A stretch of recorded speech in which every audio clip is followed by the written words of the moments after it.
L is for learning.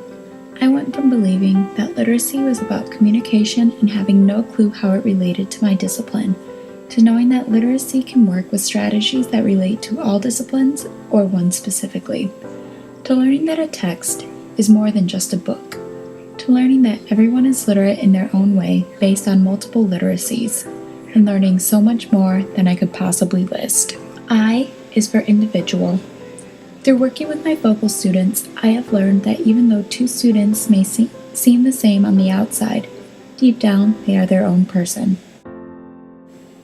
T is for tests.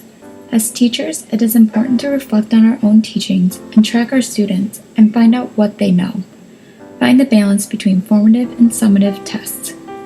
With the pressure from standardized testing some students face, it is important to present tests in a manner that students feel comfortable, prepared, and challenged at the same time. Tests do not always need to be paper and pencil tests. They can be projects, performance, a video, etc. E is for equality. One of the ideas that has resonated greatly with me throughout my journey to become a future teacher is the importance to teach for social justice. It is important to let our students know what is going on in the world around them and to critically reflect on these incidents and think about the power they hold to change their situations. R is for reading. Throughout this semester, we have looked at the importance of reading and how the students we will work with one day see reading. With our literacy logs from the beginning of the semester, I could not believe how much reading I did in such a short time that wasn't sitting down and reading for school.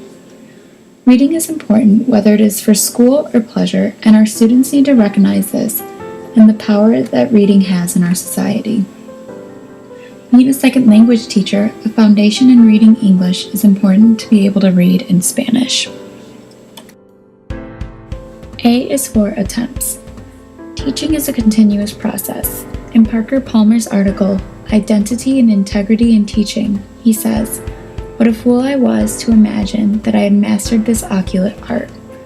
What I have learned, specifically with teaching my mini lesson, is that teaching is all about making attempts and then learning from what went wrong and what went right. Teaching is a reflective process, and without being vulnerable and making an attempt, there is no progress. C is for context. The context in which we are working in plays a huge role where our students fit in their school.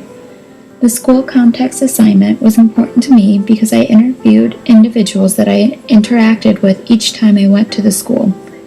As a future teacher, this made me realize how important it is to get to know the others that interact with your students that aren't teachers, because as a school community, everyone working there is invested in the well-being of the students.